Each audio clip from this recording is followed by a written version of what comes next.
Berbicara tentang mitologi ya, mitologi katanya kalau pelihara ikan koi itu membawa hoki kan gitu ya. Katanya membawa hoki, ada beberapa memang yang mempercayai hal itu. Tapi prinsip kami sih kalau misalnya membawa hoki, membawa keuntungan kalau memang ini dijadikan sebagai suatu bentuk usaha.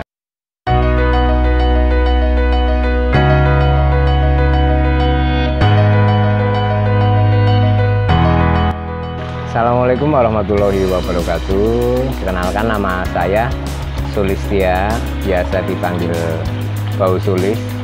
Saya kebetulan di sini salah satu penghobi juga penjual ikan koi.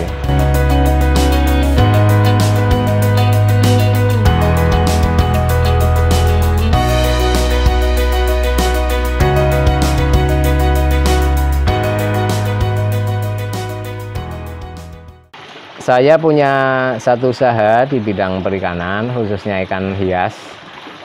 Lebih spesifiknya adalah ikan koi.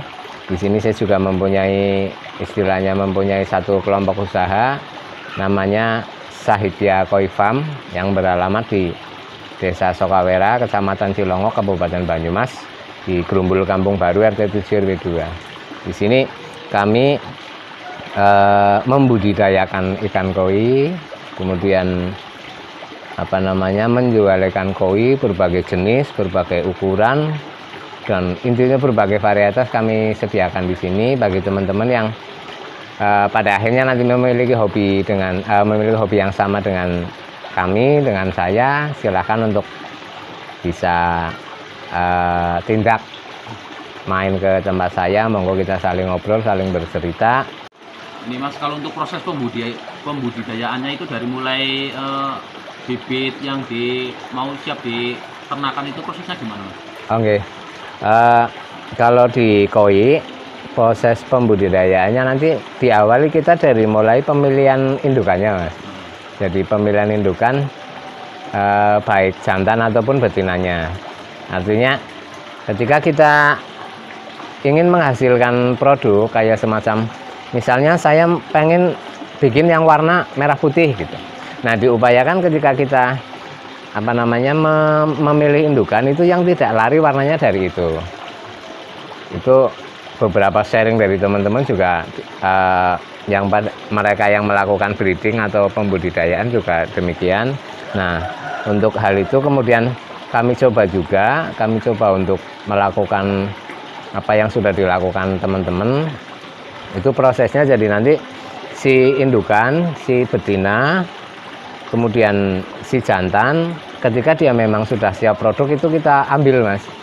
Dari kolam ini kita ambil, kita pisah dengan ikan-ikan yang lain. Dan misal saya ambil satu betina, nanti biasanya itu saya kasih pejantan 2-3 ekor pejantan.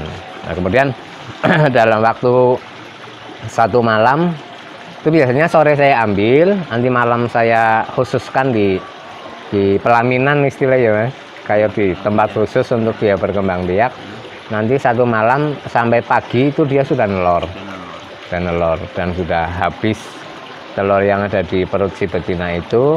Kemudian setelah selesai nelor, indukan itu kita angkat semuanya, baik jantan atau betinanya kita angkat, kemudian kita karantina, kita kasih antibiotik dan lain-lain agar ketika masuk ke kolam digabungkan dengan teman-temannya dia yang lain itu nanti dia kembali bersih. Nah, kemudian setelah proses dia bertelur di hari pertama, nanti kita tunggu sekitar 3-5 hari atau sekitar 1 mingguan, itu semuanya sudah netas. 1 minggu? Sudah, waktu 1 minggu? Sekitar 1 minggu itu sudah netas. Kurang lebih 1 minggu lah ya, itu sudah netas semuanya.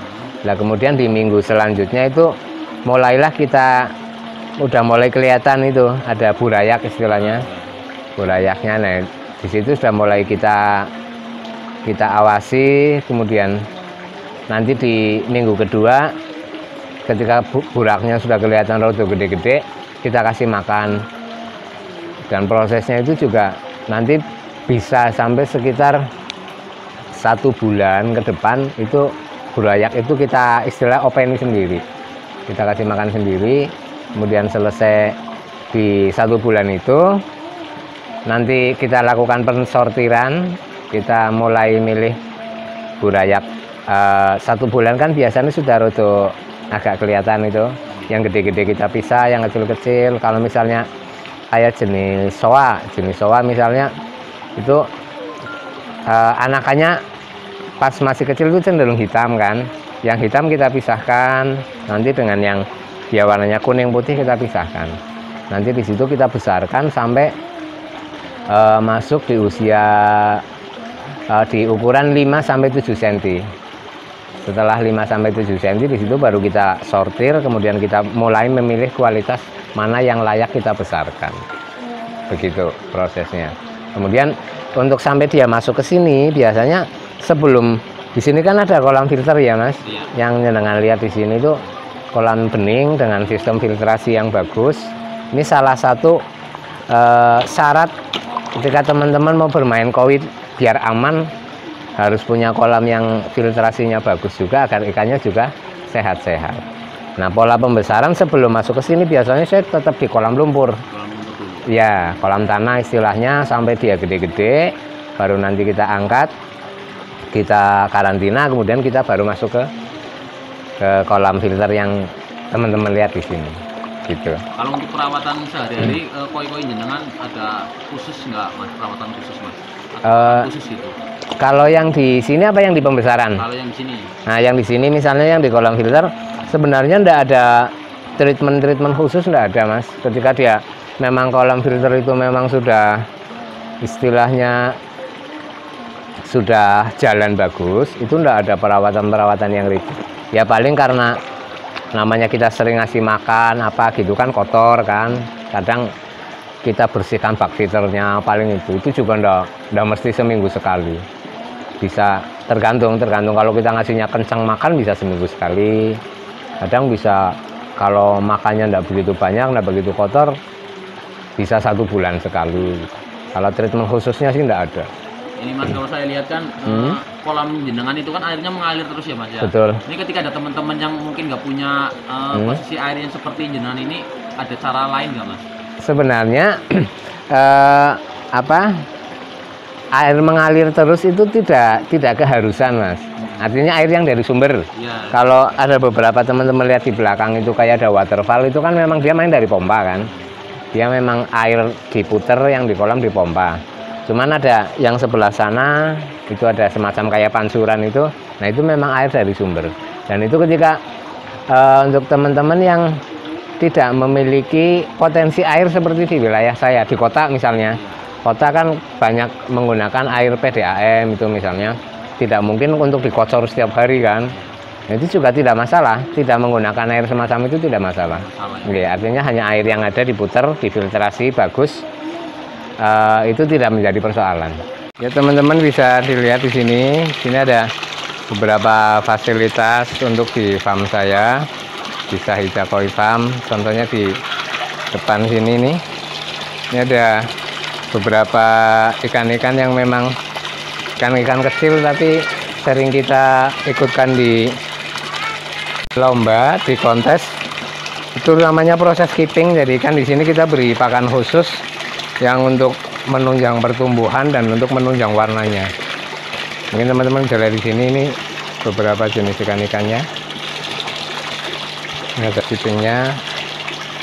Ini untuk pakannya menggunakan pakan khusus juga.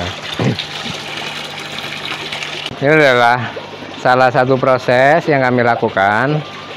Namanya proses karantina ikan. Jadi ikan sebelum masuk ke kolam yang tadi teman-teman lihat di sini itu kan kita karantina dulu biar nanti kita masukkan ke kolam beton atau kolam filter ikannya sudah bersih. Ini kemarin kami ngambil ikan dari kolam tanah.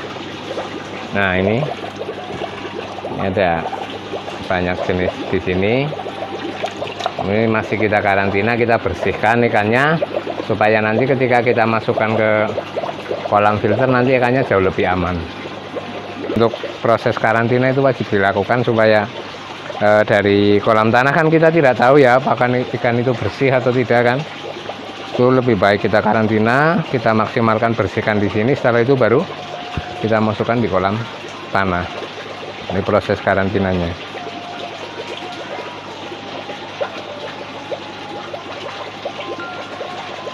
tips jenengan ini Mas ketika ada teman-teman pemula ini yang pemula pengen beli koi, saran jenengan memilih koi yang bagus seperti apa Mas? Oke. Jadi kalau untuk teman-teman yang awal bermain koi, biasanya kalau teman-teman penghobi awal dia membeli koi kan asal gede, asal banyak. Akhirnya teman-teman nanti merambahnya pengen ke arah kayak semacam misalnya bisnis gitu kan. Misalnya dari hobi, kemudian kadang orang hobi juga kan ada bosennya. Ketika sudah bosen, biar tidak bingung jualnya, itu pemilihan di awal itu sangat penting. Sangat penting. Artinya jangan asal milih ikan yang memang secara kualitas memang tidak, istilahnya kurang bagus. Nah itu kalau teman-teman pengen belajar, hari ini kan banyak sekali referensi ya Mas. Kita bisa di buka-buka Google itu ikan kualitas model-modelnya semacam itu banyak sekali referensi itu. Jadi kalau untuk awal ya mending mulai dari pemilihan awal sudah mulai belajar kualitasnya. Terutama teman-teman yang pemula, kalau mau istilahnya mau membeli atau mau memelihara koi, belajar dulu lah ikan koinya. Terus bagusnya itu di usia berapa Mas? Misalkan kayak pemula itu pengen pelihara Mas, berapa Mas? Sebenarnya kalau pemula itu tergantung. Kalau dia misalnya arahnya sudah langsung pengen dilihat, ya yang rada gede-gede di atas 15 cm lah itu. Oke, kalau memang dia pengen yang lebih gede lagi, nggak masalah itu. Cuman kalau pemula itu dia pengen hanya membesarkan terus nanti setelah besar dia pengen mendapatkan keuntungan gitu misalnya, ya mulai dari 10 cm pun sebenarnya nggak masalah. Oke. Barangkali teman-teman memiliki hobi yang sama dengan saya, atau teman-teman belum memiliki koi tapi senang dan kemudian ingin memelihara ikan ini, sebenarnya ini juga menjadi satu usaha atau bisnis yang cukup memberikan keuntungan. Artinya walaupun memang peminatnya memang penghobi tidak sebanyak ikan konsumsi, cuman untuk ikan koi itu nanti mempunyai nilai tersendiri di hati para pecintanya.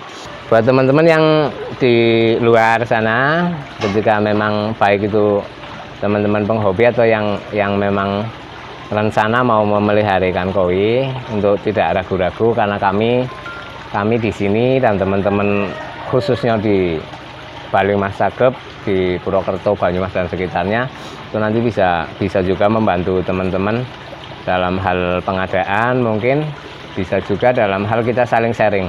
Karena prinsip di koi adalah seduluran. Jadi keuntungan pertama jelas teman-teman mesti tambah sedulur, tambah teman.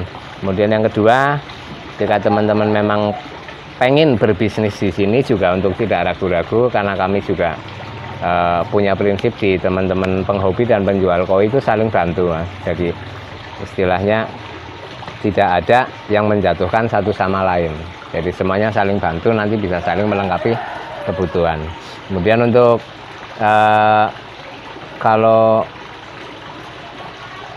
berbicara tentang mitologi ya, mitologi katanya kalau pelihara ikan koi itu membawa hoki kan gitu ya. Katanya membawa hoki, ada beberapa memang yang mempercayai hal itu. Tapi prinsip kami sih kalau misalnya membawa hoki, membawa keuntungan, kalau memang ini dijadikan sebagai suatu bentuk usaha. Nah itu memang pasti itu sudah membawa hoki dan membawa keuntungan. Karena melihat hari ini kalangan penghobi dan pecinta koi itu sudah banyak sekali di Indonesia, khususnya sudah banyak sekali. Jadi teman-teman untuk tidak ragu-ragu, mari teman-teman yang ingin belajar dan pengen istilahnya memulai usaha di ikan ini, insya Allah akan mendapatkan keuntungan juga yang cukup bagus. Yang penting sering sharing dengan teman-teman, sering belajar. Saya juga masih banyak sekali harus belajar, saya juga belum bisa. Di sela-sela waktu saya juga saya menyempatkan untuk saling belajar dengan teman-teman, berbagi pengalaman juga dengan teman-teman di khususnya para pecinta penghobi di seluruh Indonesia.